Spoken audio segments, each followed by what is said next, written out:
Bonjour, je m'appelle Maro Hassani, j'ai 18 ans, je suis défenseur à la VGA à Saint-Maur et je suis franco-marocaine. Je m'appelle Alaoui Kenza, j'ai 21 ans et je suis algérienne marocaine. Donc moi c'est Saba, j'ai 20 ans, je joue à Saint-Maur depuis maintenant 2 saisons et je suis à la fois marocaine et aussi française, j'ai la double nationalité.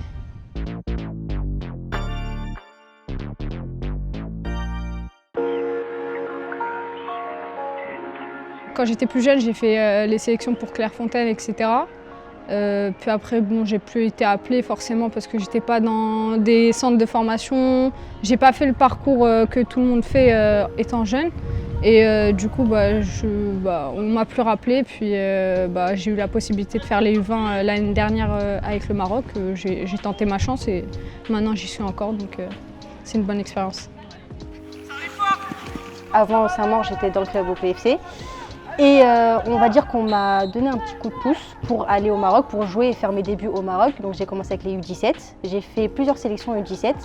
Ensuite je me suis blessée, donc ça m'a coupé un peu. Après j'ai eu la chance de reprendre avec les U20, c'est là où j'ai fait plusieurs sélections. Et j'ai joué du coup plusieurs matchs amicaux, dont le Ghana et le Libéria. Et ensuite j'ai eu la chance de jouer avec les A et de continuer à être sélectionnée avec les pros. Moi avant j'étais en équipe de France. Et depuis ma blessure, je me suis blessée et ils ne m'ont jamais rappelé. Et il y a le sélectionneur marocain qui est venu vers moi et j'ai pas hésité, je suis partie directement. Tant que j'ai pas fait l'équipe de France A, je peux encore changer. Mais si je fais, par exemple là avec le Maroc, j'ai fait ma sélection A. Si c'est une sélection officielle, je peux plus changer. À la base, au Ghana, je devais être sélectionnée pour jouer avec les U20. J'ai fait un seul entraînement et on m'a mis avec les A. Donc là, une fierté, me voir à la télé, mes parents me voir à la télé, une fierté. Mon père a eu la chance de venir avec moi pour ma première sélection U17 pour m'accompagner. En fait, il vivait le rêve avec moi en fait. Il vivait et il voyait sa fille heureuse, épanouie et qui vivait un rêve de représenter son pays en fait. Une fierté de représenter son pays, avoir le maillot, avoir juste l'hymne national quoi. Réciter l'hymne national et ouais, c'est une fierté et il vivait à fond. Il est à fond derrière moi là. Mais il est heureux, il est plus qu'heureux que moi je pense.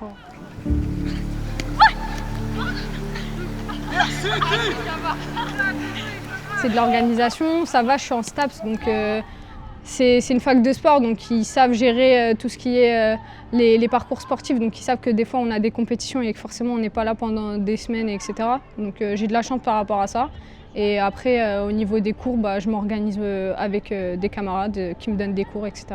Par rapport au Maroc et au foot, j'ai dû mettre l'école de côté. Genre, j'ai pas pu aller à l'école que je voulais par rapport au foot. Par peur justement d'être virée de l'école, vu toutes mes absences que j'aurais en fait. À quoi bon, je vais être virée au bout de 6 mois, même pas, je vais faire des allers-retours, ils vont pas m'accepter. Donc autant de mettre l'école de côté pour l'instant, travailler et aller au foot. Je veux pas grandir, être adulte et me dire oh, j'aurais pu faire ça et j'ai laissé ça pour l'école ou j'ai laissé ça pour le travail. Le travail il finit pas, une vie ça se termine. Pour le coup, on peut pas ne pas vivre ses rêves.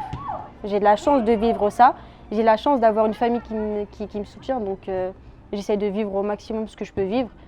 Après le reste on verra, le travail il finit pas, on verra.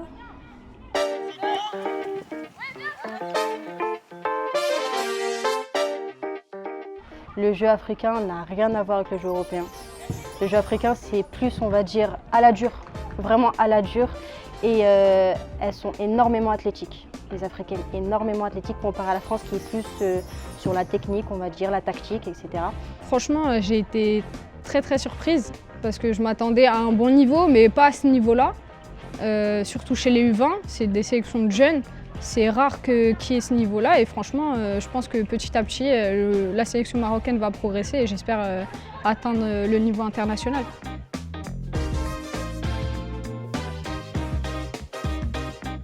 C'est vrai qu'on a des installations incroyables au Maroc, c'est une infrastructure incroyable et les conditions, c'est vraiment professionnel. On retrouve vraiment le monde professionnel. J'étais choquée parce que c'est à peu près comme la France, voire mieux. voire mieux, parce qu'il y a tout, il y a vraiment tout. C'est vraiment quelque chose à voir pour juger. Dans tous les domaines, que ça soit médical, parce que moi j'ai été blessée au premier stage et ils ont réussi à me soigner, etc. Alors j'avais une blessure qui datait de très très longtemps et franchement j'ai été très très surprise, mais agréablement. Le roi a fait une infrastructure comme celle-là et a donné énormément d'argent pour les filles, justement, pour médiatiser les filles, parce qu'on parle trop des garçons au Maroc. On parle trop d'équipe nationale au Maroc et pas assez des filles. Et justement, il veut changer et il veut que les filles aient aussi leur moment de gloire, en gros. En fait, il compte sur nous et il compte sur cette équipe A pour justement prouver au Maroc déjà et pour prouver au monde que on n'est pas n'importe qui, on a possibilité de remporter cette CAN. Après, on verra.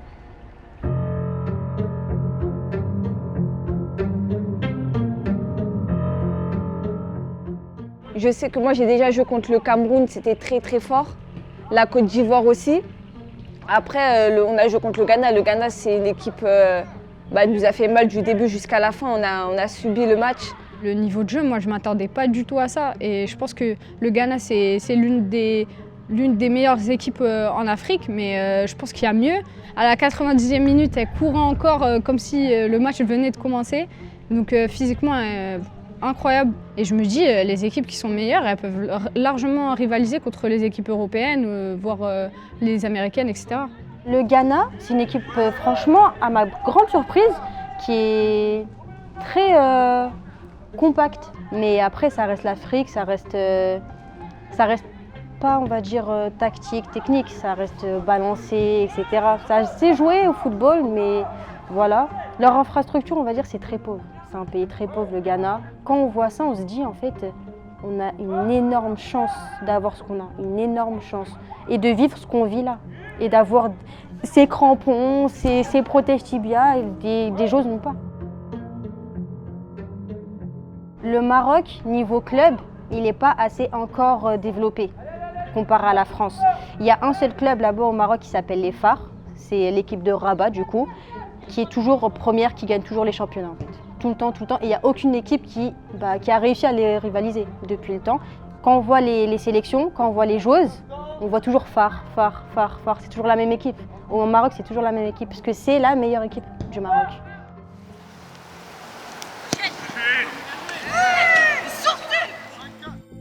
C'est sûr qu'au début, je me suis dit, bon, ça peut être pas organisé, ça peut être à la va-vite comme ça. Mais en fait, avant de venir, c'était déjà carré, on avait tout, on avait les convocations, etc. Et là, je me suis dit que là, c'était vraiment un truc carré et que ça a changé, que ça a évolué, quoi. Bon, on n'a pas fait les tours parce que la CAN, elle se passe au Maroc. Du coup, on est qualifié d'office. Et ça, je pense que ça va nous faire du bien. On va faire une grosse compétition. Donc au moins aller en finale, et je pense qu'on a les capacités pour aller en finale. C'est vraiment quelque chose de cadré. Avec l'arrivée du coup, avec Reynal Pedros qui vient d'arriver, un entraîneur comme celui-là, voilà, avec tout ce qu'il a gagné avec Lyon, et on arrive déjà, ça met un cadre. Il y aura un autre stage fin juin aussi pour qu'il regarde encore d'autres joueuses. Il veut vraiment créer l'équipe la plus compétitrice en fait. Il y aura la CAN à préparer, comme vous savez, et du coup la Coupe du Monde aussi à préparer. Et ça, je ne sais pas encore si j'aurai la chance d'y participer. En fait, j'aurai soit la Coupe du Monde, soit la CAN, vu que la Coupe du Monde, c'est que les 2002, 2003, 2004, et c'est ma dernière année. Donc on verra bien si c'est la CAN ou la Coupe du Monde. Mais je l'espère, j'espère au moins jouer une des deux. Ah oui, c'est un rêve. Tout le monde aimerait bien jouer une Coupe du Monde. Être reprise, ça serait une grande fierté. Et puis par la suite, on verra les objectifs de l'équipe, etc. Mais déjà, revenir en sélection, ça serait déjà quelque chose de très très bien. On m'aurait dit il y a 5 ans, Maroua, tu aurais la possibilité de jouer la CAN. J'aurais dit c'est pas possible. On me ment en fait, c'est pas possible. Mais là, quand je me dis que je suis avec les pros et que j'ai possibilité de faire partie de l'équipe pour jouer avec la CAN, ça devient un objectif en fait. Faire partie d'une équipe qui va jouer une CAN à Rabat déjà, c'est au Maroc, et qui sera médiatisée avec la plus grande chaîne de télévision marocaine, quoi. quand on choisit une nationalité, on veut aller le plus haut avec cette nationalité, on représente notre pays. C'est important de faire honneur et faire un beau parcours. Surtout quand c'est chez nous, on est obligé. Forcément, s'il y a une compétition à la maison, forcément on va tout faire pour la gagner. Et que quelle que soit l'équipe, si je suis dedans ou pas, je pense que c'est l'objectif premier de remporter une compétition à la maison. Quand on dit aux gens, oui, Coupe du Monde, Cannes, ils disent, oh, c'est incroyable, c'est incroyable. Et oui, effectivement, c'est incroyable. Et c'est vraiment quelque chose que j'aimerais jouer et que je vais tout faire vraiment pour y arriver et pour jouer. Parce que c'est un objectif. Et si j'y arriverai pas, bah voilà quoi, genre, je me remettrai en question. Je me remettrai en question et je travaillerai pour au moins jouer une fois dans ma vie quelque chose.